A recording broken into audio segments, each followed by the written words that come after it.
It's facing military setbacks in Iraq and Syria, and it's just lost control of its last stronghold in Libya, in the city of Sirte.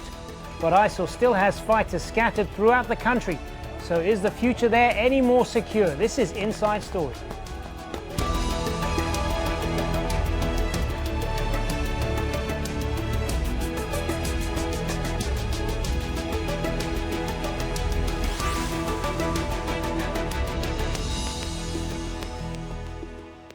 Hello and welcome to the program. I'm Hazem Sika. It's called the Islamic State of Iraq and the Levant, but ISIL's international ambitions are well known.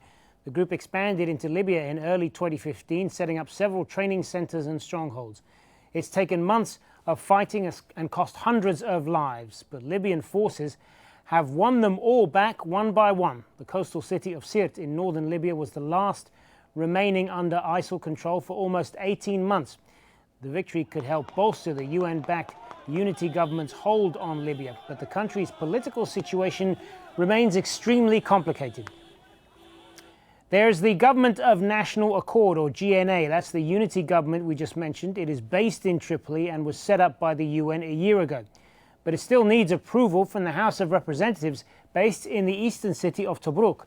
Some members of the House are refusing to sign on. Instead, many support General Khalifa Haftar, who leads the Libyan National Army.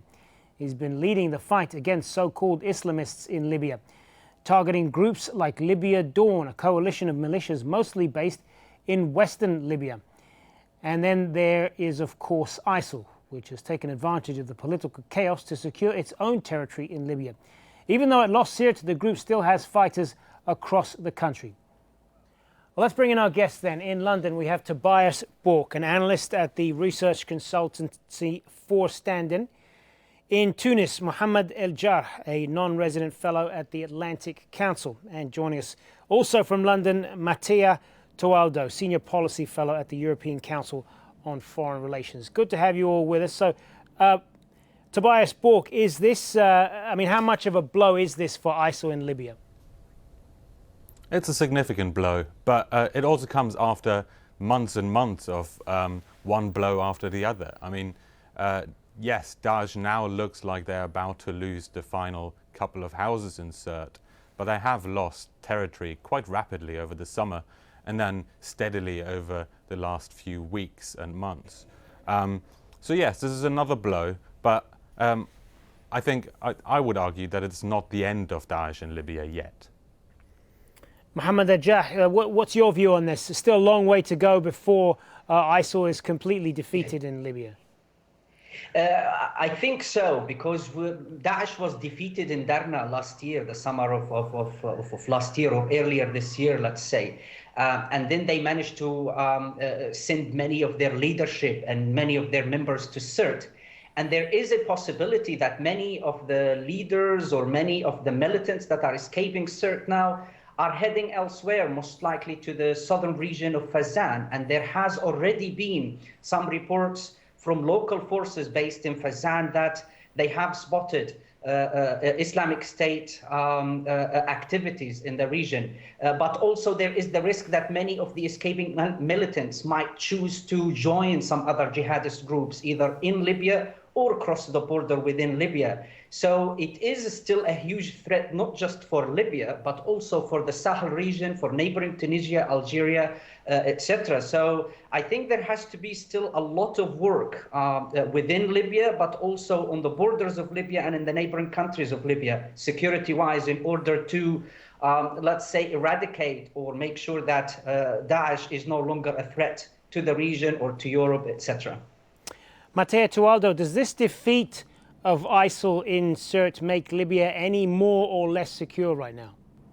Not really, and that's the problem. ISIS grew out of a breeding ground created by anarchy and chaos. And anarchy and chaos are still there in Libya, and they're likely to increase in the coming weeks as groups that had been separated by an effective buffer zone created by ISIS are now getting closer and closer. So this might create more fighting or more anarchy or both. What we have seen in Tripoli in recent weeks is repeated eruptions of fighting between different militias. The country is still host to more than 200 different armed groups. And even if ISIS is eliminated from the country, this is not the end of Libyan jihadism, which has been there now for 20 years and could morph into something else. Well, Mohamed Eljarh mentioned there the connections to Tunisia. So I'm wondering, Matteo Tualdo, what's your view on that, because of the fact that so many ISIL recruits came from Tunisia, and now that they've been driven out of that stronghold, what does that mean for Tunisia? Well, there is one good news for Tunisia. Sirte was, in a way, a study abroad for Tunisian jihadists. They had a place where they could train, where they could see the Islamic State at work, and then they could back to Tunisia and organize attacks, as it happened for the Bardo Museum or for the beach in Sousse. Now that study abroad center has been wiped off the map. So that could change dynamics in Tunisia. At the same time, we still have those thousands of Tunisian jihadists who may have nowhere else to go other than Tunisia. The difference with the past is that the Tunisians are a little bit more prepared than in the past. There is more cooperation also with Algeria. So things could look a little bit rosier for Tunisia. Whether they will look rosier also for other countries, that I'm not sure. Mohamed Eljarh, what's your view on that? What does this mean for other countries then? I think I mean, there is definitely concern and fears within Tunisia, especially at the border area. And if we go back in time, when the United States conducted an airstrike against Islamic State in Sabrata, west of Tripoli, and around 50 or more Tunisian jihadists were killed, still that did not prevent some of those returning jihadists of trying to take over Bingerdan, where we have seen some bloody events in that southern town in Tunisia. So I think although the defeat of Daesh is good, but if Tunisia or Algeria are not prepared enough, then we will have an issue there, because I believe that Islamic State will seek to retaliate.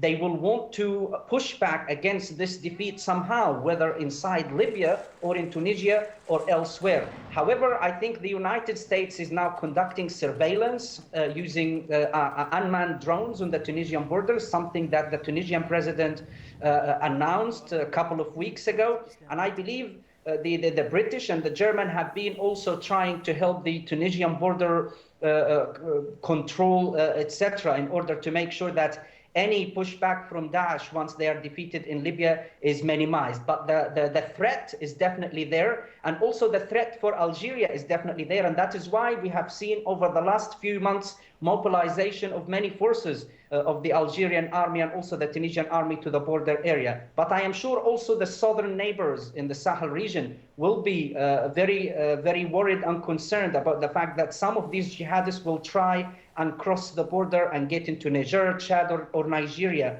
to join Boko Haram, despite the fact that they are being also pushed back in Nigeria as well. But the threat of them regrouping in this very ungoverned space is really real and very threatening to all of these countries, and it is far from over, I believe. Tobias Borck, as we've been saying at the top there, the situation in Libya is very complicated, and there are so many of these different groups competing for power, and we heard Mohamed mention quite a few of them there. What about the influence of other countries and the role that they are playing in Libya? Are they making the situation better or worse? If you look back all the way to 2011, I think international players have played quite a significant role in how Libya's transition and then Libya's crisis really has developed over the last 5 years. I think right now, of course, the international government is, or the UN-backed government is sort of the consensus option of most of the international community. That does notably not quite include, you know, there are a couple of countries such as Egypt, such as Russia, that are more careful, that are more, or ask for more conditions. So whereas European countries have been very willing to lend all their support to this new government in Tripoli, Those countries, those other countries I mentioned, are more focused on getting parliamentary approval for this government in Tripoli, and that has not yet happened. And right now, it doesn't look like that will happen anytime soon. So going forward over the next few months, it will be, important to see how international players will continue to see how they want to have influence and where they see the future for Libya. Mohamed Eljarh, the Government of National Accord, which is the UN backed government in Tripoli, are trying to use this liberation of Sirte as an attempt to boost their own standing, both within Libya and outside of it as well. How much of a boost is it really for them? I think they will try and use it in such a way. However, it will be a very temporary boost only, because without the institutional and the political unity, this government will never be able to function or exercise any form of control or authority on the ground. The other problem with this country, with this government, the internationally recognized government, is that it lacks the recognition of many actors on the ground. It also is not representative enough. Even within the very same government, within the Presidential Council, there is a lot of bickering and there is a lot of disagreement, and there are a lot of accusations and counter-accusations. Yesterday, for example, Ali al-Ghatrani, the deputy president of Prime Minister Sarraj, who supports the LNA or Khalifa Haftar, said that the country should be put under military rule for a transitional period. So there is still a huge divide. There are huge disagreements with regards to the army structures or the armed forces structures, to the security arrangements.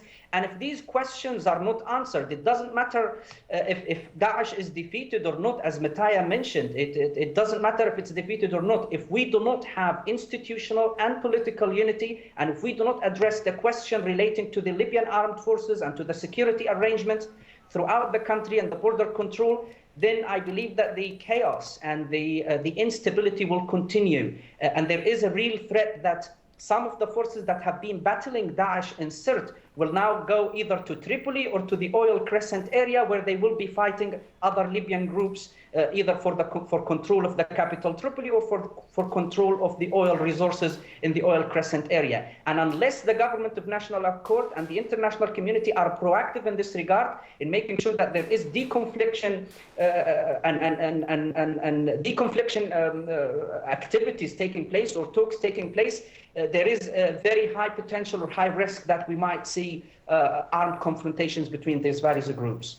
Mattia Tualdo, has the Government of National Accord, or GNA as it's known, been too complacent? Should they have been working a lot sooner and harder to try and build support in Libya among the various groups? Yes, they have been complacent, and yes, they have not reached out to many parts of the country. The Prime Minister Sarraj has never been so far to Benghazi, which is the second largest city of the country. But I think their most important failure was on the management of Libyans' daily lives. Libyans spend most of their days queuing for cash, and they don't get that cash. And in a country where there are not many electronic means of payment, that means you can't buy things. Money is running out, electricity is running out, there are severe power cuts, the healthcare system is crumbling. Those are the things against which the effectiveness of the government is measured by the population. And those are the sectors on which there were the highest expectations. Yes, maybe this is not going to be a wonderful government, but at least we will have electricity back. So far, there has been some degree of failure on this point.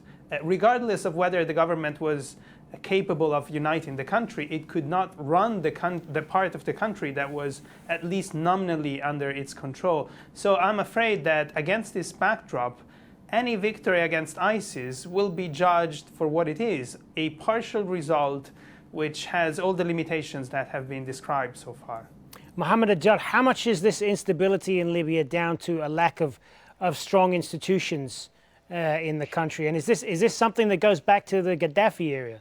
It's definitely the legacy of the former regime, of course, but it is also a failure of the post-2011 leadership in Libya, if any. and also the international community's failure to have a post-intervention strategy in Libya after the killing of Gaddafi and the declaration of liberation. All of these countries that helped topple Gaddafi, they either left or they have been supporting their own proxies within Libya. They have been fueling some of these countries that helped overthrow Gaddafi, have been supporting their own proxies and pursuing their own agendas in Libya, whether European countries or countries in the region such as Egypt, the UAE, Egypt, and Qatar or Turkey. So there is also, there is a lot of blame to go around in that regard. But I go back to the point of, if there are no institutions, united institutions, if there is no united political authority in Libya, it will be very difficult to see how we can move out of the current instability and the current chaos. Because without that, we will not have the required leadership, we will not have the required institutions in order to carry out the difficult structuring and the difficult state building exercise that needs to happen in Libya urgently. It is long overdue, actually.